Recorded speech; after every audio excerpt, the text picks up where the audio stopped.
صحابہ کرام علیہم رضوان فرماتے ہیں کہ حضرت سعد بن معاذ رضی اللہ تعالیٰ عنہ کا جنازہ تھا. اللہ کے پیارے محبوب صلی اللہ تعالیٰ علیہ وسلم نے جنازے کی امامت فرمائی، اور جنازے کی امامت کے بعد ابھی نہ قبر کے تیار ہونے میں کچھ ٹائم باقی تھا تو حضور زمین پہ تشریف فرما ہوئے. لوگ قبر کی تیاری میں، جو کہا تو ہوتا ہے نا ابھی قبر نہیں تیار ہوئی، تو کہتے ہیں کہ لکڑی کے ساتھ حضور نے زمین کریدنی شروع کر دی اور دیر تک حضور نے چہرہ نور کو زمین کی طرف جھکائے رکھا، گویا زمین شرف دیدار حاصل کرتی. دیر تک چہرہ نور جھکا رہا زمین کی جانب، حضور نے رخ نور کو پھیر لیا. صحابہ کہتے ہیں کہ جب حضور ہمارے قریب ہوتے تھے تو ہمارا خیال ہوتا تھا کہ رحمت کی برکھا ہے، اپنے اپنے حصے کا کرم اڈیل لے اپنے اوپر. فرماتے ہیں منتظر تھے کہ حضور کب ہماری طرف رخ انور پھیرے اور ہم کریم سے کوئی بات سن سکیں. ارشاد فرماتے ہیں کہ ہم بڑے شدید منتظر تھے. دیر کے بعد نبی پاک علیہ الصلوۃ والسلام نے چہرہ انور اٹھایا. دیر کے بعد چہرہ انور اٹھایا. دیکھیں تبلیغ ہو رہی ہے. جب حضور نے چہرہ انور اٹھایا تو آنکھوں میں آنسو تھے، رو رہے تھے. اور 3 دفعہ حضور نے فرمایا، کیونکہ قبر تیار ہو رہی تھی، 3 دفعہ نبی کریم نے فرمایا لوگوں قبر آخرت کی منزلوں میں سے پہلی منزل، اس کی تیاری کر لو، اس کی تیاری کر لو، اس کی تیاری کر لو. 3 دفعہ حضور نے یہ جملے دہرائے. کیوں؟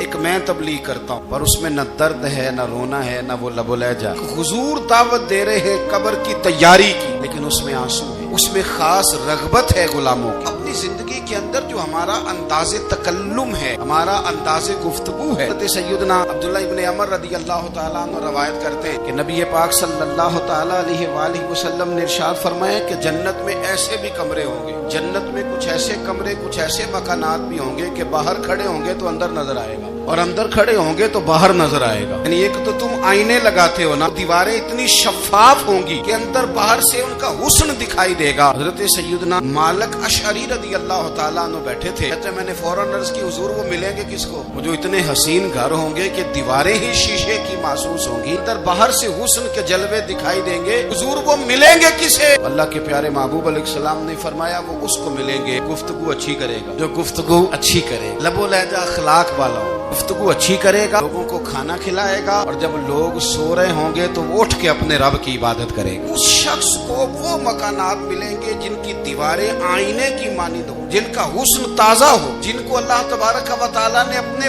فضل سے مزین کیا ہوگا، سنوارا ہو. تھوڑی سی توجہ کریں نا، کئی دفعہ وقت گزر جاتا ہے لہجہ نہیں بھولتا، لہجہ یاد رہتا ہے. آپ 2 منٹ کے لیے غصے میں تھے نا، آپ نے کوئی بات کر دی کسی غریب کو، کسی شخص کو، آپ غصے میں تھے، آپ نے کہہ دیا، اس بیچارے نے سن لیا، لیکن وہ نا باتیں اسے سونے نہیں دیتی، بار بار یاد آتی. کوئی آپ کے ساتھ تلخ کلام کر دے نا، کبھی تلخ گفتگو کر دے، بندہ جب سامنے آتا ہے وہ باتیں یاد آ جاتی، تکلیف ہوتی ہے. اور وقت گزر جاتا ہے. لڑائیاں ہمیشہ چل نہیں سکتی. لڑائی کتنی دیر کی ہوتی ہے؟ 1 دن کی، 2 دن کی. قتل بھی ہو تو اگر قاتل کو پھانسی بھی ہو جائے، پھانسی کے بعد بالآخر لڑائی تو ختم ہو ہی گئی. لڑائی ہمیشہ چلتی، تلخی ہمیشہ چل سکتی نہیں. جو غصے کا لب و لہجہ ہے، تلخی کا سکہ، یہ بھائی روٹین میں نہیں چلتا، ایک نہ ایک دن ختم ہو جانا ہے. روٹین میں پیار ہی چلتا ہے. حضرت جابر ابن عبداللہ کہتے ہیں حضور پہلے دن مدینہ منورہ آئے، میں زیارت کے لیے گیا تو میں نے مسکراتے دیکھا. 10 سال میں دیدار کرتا رہا، وصال سے چند دن پہلے بھی میں نے زیارت کی تو مدینے والے محبوب کو مسکراتے ہوئے ہی دیکھا. یہ جو آپ کا لب و لہجہ ہے نا، اخلاق والا، حسن والا، قرآن والا، یہ لب و لہجہ نا لمبا چلتا ہے. یہ روٹین ہے، یہ روز چلے گا. یہ سکہ وہ ہے جو رائج الوقت رہتا ہے، یہ کبھی بھی ختم ہونے والا یہ خزانہ ہے. یہ جو آپ کا تلخ لب و لہجہ ہے، یہ روٹین. عارف رومی رحمۃ اللہ علیہ فرماتے ہیں کہ مثال دینے کے لیے بات سمجھاتے ہیں. فرماتے ہیں ایک شخص جنگل میں لکڑیاں کاٹنے جایا کرتا تھا تو شیر سے دوستی ہو، یعنی ڈائریکٹ بادشاہ سے دوستی ہو گئی. اور بادشاہ بھی وہ جو جنگل کا بادشاہ ہے، جنگل کے بادشاہ سے دوستی ہو گئی. اب وہ لکڑہارا غریب آدمی تھا، لکڑیاں تو کاٹنی ہوتی تھی، تو وہ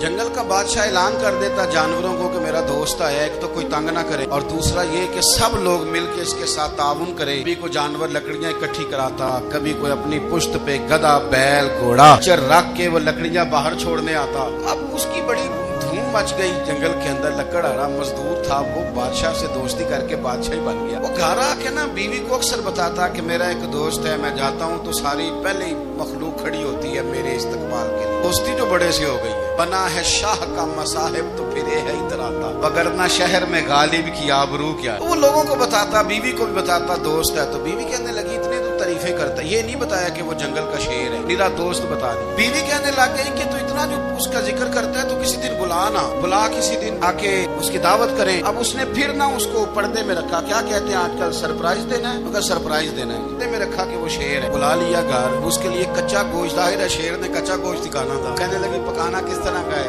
कहने लगा जब वो आएगा फिर बताऊंगा। कच्चा गोश्त 2-3 बकरे ज़िबा करके डाल दिए, तो आ गया शेर। फिर उम्मी कहते जब वो आया ना तो उसकी बीवी ने देखा, उसने एक सख्त जुमला कह दिया। कहने लगी ओहो, मैं समझी थी पता नहीं कौन है, इस तरह के दरिंदे तेरे यार हैं, कुत्ते बिल्ले दोस्त बनाए हुए हैं, क्या बात है। खैर वो शेर ने सुन लिया, गोश्त खाया, वो चला गया। अगले दिन लकड़हारा लकड़ियां काटने गया तो शेर ने मुलाकात करते ही लकड़हारे से कहा कि ये ना गाड़ी उठा और मेरी पुश्त पे ना एक जख्म कर दे। उसने कहा नहीं मैं ये काम नहीं करता, तो मेरा दोस्त है। उसने कहा सुन भाई, मैंने प्यार से कहा है तो मान जा, वरना मैं हूँ शेर, मैंने तुझसे मनवा ही लेना, मैं कोई तकलीफ दूंगा मुनासिब नहीं तो कर। उसने गाड़ी उठाई और उसकी पुश्त पे एक जोर से जख्म लगा दी, खून बहने लगा। उसने कहा तूने आज के बाद आना है, लकड़ियां काटनी है, तुझे कोई कुछ नहीं कहेगा, बस ये एक हिकमत थी जो मैंने किया है। सब मुख्तसर वो आता रहा, लकड़ियां मिलती रही, खिदमत भी होती रही। 6-8 माह गुजर गए। एक दिन शेर उससे कहने लगा ये मेरे जरा बाल उठा के देख, वो जो तूने जख्म लगाया था वो कहाँ पे है? उसने वो बाल उठा के देखा तो जख्म मिला ही नहीं, कई जगह पे टटोला का यार यहाँ था यहाँ था यहाँ था। शेर ने फिर क्या कमाल ही जुमला कहा, उसने कहा कि वो जो कुल्हाड़ी का जख्म उन्हें लगाया था ना वो मुकम्मल हो गया, लेकिन तेरी बीवी का जो लहजा था और उसकी जो तलखी थी वो आज तक मेरे जहन में मौजूद है, वो अभी भी मुझे तकलीफ देती है। बात सोचता हूँ मुझे उसने दरिंदा कहा,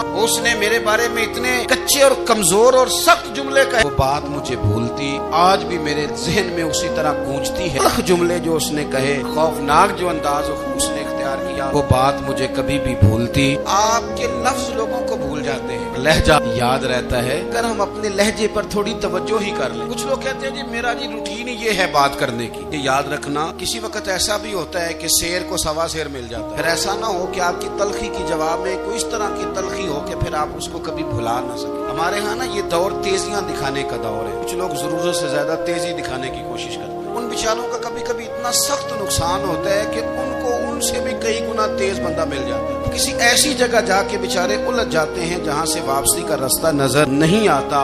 अनी रदी अल्लाह तआला अन्हु अपनी कौम के एक वफद के साथ नबी पाक सल्लल्लाहु अलैहि वसल्लम की बारगाह में हाजिर हुए। नबी पाक अलैहि सलाम ने उनकी सारी बातें सुनी। उनमें से एक शख्स ने अर्ज की, या रसूल अल्लाह सल्लल्लाहु अलैहि वसल्लम, मैं ना ज्यादा बातें नहीं याद रख सकता। हुजूर मैं शायद कमजोर हाफजे वाला, ज्यादा बातें नहीं मैं याद रख सकता। हुजूर मुझे कोई एक ऐसी बात आप इरशाद फरमा दे कि मैं अमल करूं तो फिर जन्नत मेरा मुकद्दर बन जाए। मैं चाहता हूं कि मुझे कुछ ऐसा मिल जाए कि मैं उसी पर अमल था ना दरवेश ने कि इल्म बस करी हो यार, क्योंकि कोई हरफ तेनू दरकार। मुझे कोई ऐसी चीज मिल जाए कि वो फिर जन्नत मेरा मुकद्दर बने। हुजूर ने फरमाया 3 काम करना। एक तो गुफ्तगू जब भी करना अच्छी करना, तुम्हारा लबो लहजा तुम्हारी गुफ्तगू में कभी कोई कमजोरी ना आए, तो अच्छी करना, अच्छी गुफ्तगू। दूसरा हुजूर ने फरमाया सलाम को आम करना, और तीसरा फरमाया लोगों को खाना खिलाने में रगबत पैदा करना। ये काम कर, फिर अल्लाह तबारक व तआला तेरे मुकद्दर में जन्नत को शामिल फरमा देगा। तो मेरे अजीज इस बात को समझे कि हमारे अखलाकी रवैये, हमारा किरदार, हमारा लबो लहजा, हम ना डंडे के जोर पर हुकूमत कायम करना चाहते हैं। इसलिए नबी पाक सल्लल्लाहु तआला अलैहि वसल्लम ने फरमाया कि हुस्ने अखलाक वाला आदमी अपने अखलाक की बुनियाद पर नफली रोजा रखने वालों, रात को कयाम करने वालों से ज्यादा फजीलत हासिल कर लेगा। इसलिए कि उसका अखलाक, उसका लबो लहजा, उसका अंदाज, उसकी गुफ्तगू